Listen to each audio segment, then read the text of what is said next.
In addition to high refractoriness, refractory clay can maintain volume stability under high temperature conditions and has slag resistance, resistance to hot and cold, and a mechanical strength, so it is unusually firm after calcination.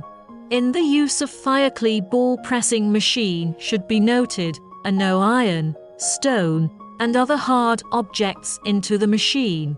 Second, the granularity of the material to be processed should be ensured to be less than 3 mm. Affect molding and reduce the service life of the machine.